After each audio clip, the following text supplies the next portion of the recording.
Yo, what it do, YouTube? It's your boy T, and I'm back with another fire. No, this is a crazy one for sure. I found this one scrolling through TikTok. There's some Atlanta stuff, I guess. He killed almost everyone in the courtroom to avoid going to prison. The Brian Nichols story. This is based in Atlanta. Courtroom. Saying he basically like lashed out, I guess. That's all I seen. They just showed the picture of him, and he do look like, you know what I'm saying, not all the way right up there in the head. So I'm about to check in and see the history on this. This happened in 2006, I think 2005, 2006, if I'm not wrong. But we're gonna tap into this horrifying story, man. Just to let you know too, you man. If I can save a life, do not trust Mr. Nichols ever again. Ever again. Don't trust him. That is crazy. How can you kill somebody in a courtroom? Like, I didn't see people like, you know, people that was for the defendant, you know, family bring, you know, probably weapons. I didn't heard stories about that, but to actually, oh no, this is just crazy. Of March 11, 2005, Brian G. Nichols walked into the Fulton County Courthouse in Atlanta, Georgia, for his trial for sexual assault and murdered the judge presiding over his trial, a court reporter, a sheriff's deputy, and later a federal agent. What happened next would shock the nation and change the way courthouses will handle security forever.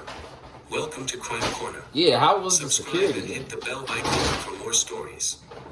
Brian Nichols was facing trial for multiple charges, including rape and assault, when he overpowered the deputy assigned to guard him in a courtroom holding cell.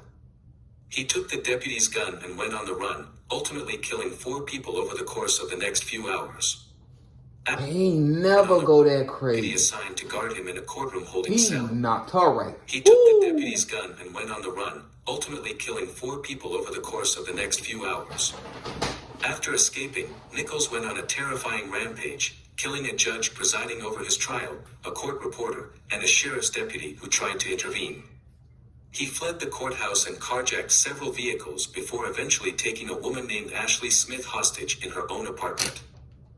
If you have a 700 That plus is credit score, crazy. you qualify for Chase's new program. And how where you did can he access think this was going to end, him doing this? How do you think this was Ashley going? Smith was held hostage by Nichols for several hours. During this time, she used her wits and quick thinking to try to reason with Nichols, showing him pictures of her young daughter and reading to him from the book, The Purpose-Driven Life, by Rick Warren. Surprisingly, Nichols began to open up to Smith, sharing details about his life and past experiences. Eventually, she was able to convince Nichols to release her by connecting with him on a personal level. Ashley Smith convinced Nichols to surrender to police. Brian Nichols was eventually apprehended and brought to trial, where he was found guilty of all charges and sentenced to life in prison without the possibility of parole. During the trial, the defense team tried to argue that Nichols was not in his right state of mind when he committed the crimes, citing a history of mental illness and drug use. However, the jury did not find this argument convincing and Nichols was convicted. I will give the maximum sentence, which is 20 years. I hereby sentence Mr. Nichols to 20 years to serve consecutive counts 2, 3, 4, 5, 6, 7, 14, 15, 16, 17, 18, 19, 21, 22, 23, 24, 25, 26, 27, and 32. Count 35 is another armed robbery count, and you know by now the armed robbery carries a life imprisonment, and I'm going to give him the maximum of a life imprisonment. That is consecutive to counts 2, 3, 4, 5, 6, 7, 14, 15, 16, 17, 18, 19, 21, 22, 23, 24, 25, 26.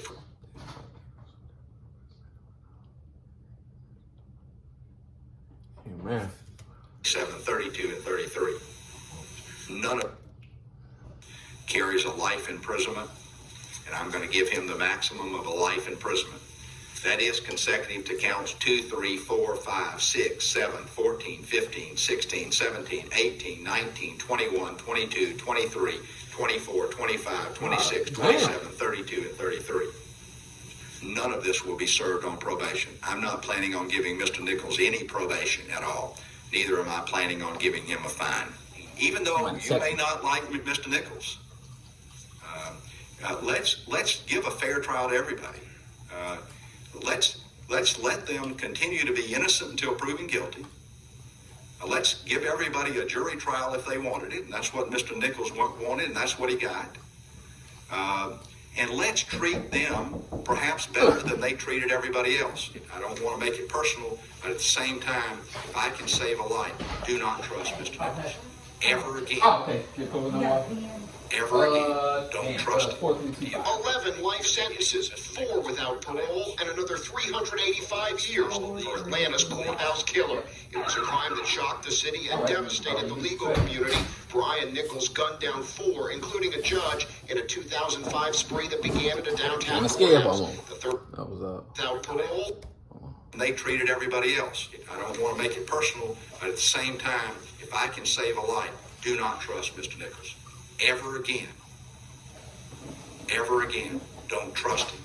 11 life sentences, 4 without parole, and another 385 years for Atlanta's courthouse killer. It was a crime that shocked the city and devastated the legal community. Brian Nichols gunned down 4, including a judge, in a 2005 spree that began at a downtown courthouse. The 37-year-old was barely audible as he spoke publicly in court for the first time.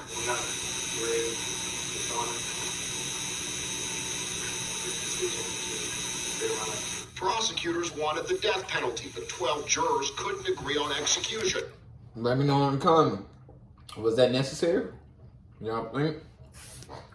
There were 3 holdouts. Judge James Boniford, who imposed the toughest sentence allowed by law, ended Saturday's hearing with a grave warning. Do not ever trust him again, because there's been ample evidence that trusting Mr. Nichols will get you killed. In an emotionally charged news conference, even the lead prosecutor broke down. We fought for justice for 4 wonderful people, 4 innocent people. Many family members of the victims were not satisfied with the sentence, like the daughter of a slain court reporter. My family and I watched in horror and disgust while Nichols' entire defense team stomped all over the justice system. The wife of a deputy sheriff. He never once showed to me any remorse, constantly sitting in his chair at the defense table with a smirk on his face. And the wife of a federal agent, Nichols' final victim. Brian Nichols' parents raised an extremely evil person. Anything short of a All right, what about the whites when they be, the white people, when they be in court after killing, after running inside of that police officer's house and shot her up and stuff? What about Trayvon Martin? What about, we can go on. What about that? What about them people? They parents. Oh, okay. penalty was viewed as a failure by prosecutors, who turned down an offer by Nichols to plead guilty if the state took death off the table. Now the U.S. attorney will weigh a federal charge against Nichols for murdering the agent, a conviction on that charge, and Nichols could again face death. Jason Bronas, The Associated Press, Atlanta. The Brian Nichols case remains a chilling reminder of the potential danger Nah, posed by those that was a lady facing serious or criminal a male. charges. While the story of his crime spree and hostage situation is a tragic one, it also serves as a testament to the bravery of Ashley Smith and the law enforcement officials who worked to bring Nichols to justice. Additionally, the case has sparked important discussions around mental health and the criminal justice system, with many advocating for more resources to be dedicated to addressing underlying issues that can lead to violent crime.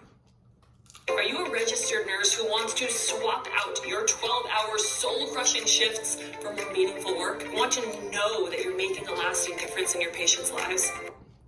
17 years later, people are still reflecting on the tragic events of that fateful day. 17 years ago today. I understand that. I mean, justifying like what he did was good and everything.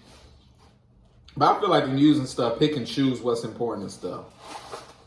When it be like somebody, you know, typical 9-to-5 working black man that get killed and stuff. Or it can be some Jurassic that happened to a black guy. It get kind of scooted like moments. We so sorry for the family who didn't get scooted on the rug. When a black person get added, oh my God, he's a monster. He's Fear a gripped people living all across Metro Atlanta for 26 hours as investigators searched for a man suspected of murdering 4 people. Brian Nichols, who was originally in court to be retried on a charge, overpowered a Fulton County deputy inside the courthouse, beat her and stole her gun, and that was the start of a deadly rampage. Yeah. Jeff Hollinger is joining us now. And Jeff, you remember when this happened and how the city reacted? Horrific, yeah, absolutely horrific. And that stolen gun was then used to kill Fulton County Superior Judge Roland Barnes and his court reporter as well. The violence didn't stop inside the courthouse. Shortly after leaving the courthouse, Nichols shot and killed another deputy. He spent all day on the run, and that evening he went to a home in Buckhead and shot a federal agent before stealing his gun and pickup truck. His next stop was in Duluth, and that is where he pushed his way into the apartment of a woman named Ashley Smith. Smith had never met Nichols, but as he held her hostage, she was able to talk him into surrendering the next day. Nichols, later convicted of murder and sentenced to life in prison. I know they was talking 10 years hella after the shit when he shooting was at the in courthouse, and handcuffs. a movie was created about the ordeal. Damn. It was an extraordinary time, and to this day, people get very, very quiet and very, very solemn when talking about the events involving Brian Nichols. Yeah, certainly something you don't forget if you were anywhere in this community when it happened. It's a terrible anniversary, that's for sure. And he blames drugs Got me and thinking. alcohol for Is this big because white folks got? down that day. Is this so major because white folks got killed? Think about it. That sheriff, the black sheriff. If it was just him that got shot and stuff, do you think it would have been dragged like? Man, I'm just saying. All right, remembering all of the victims on this 17 Let me know in the years comments. later after the courthouse shooting. Thank you, Jeff. Stay tuned for Y'all let me know in the comments, man, what y'all think about this one, man. This is a crazy one, though. I don't justify it as, like, cool and, like, it was well-deserved. Ooh, I feel like he should have got the death penalty, man. And I feel like anybody, any color that does this deserves to get the same punishment, the death penalty and stuff. You don't do it off of, oh, man, it's him and skin color or what he did for the community, man. Wrong is wrong, I say, man. But let me know in the comments what y'all think. Like and subscribe. You already know. Turn that post notification bell on. Appreciate y'all for watching. We on the road to 100K subscribers, and I'm out.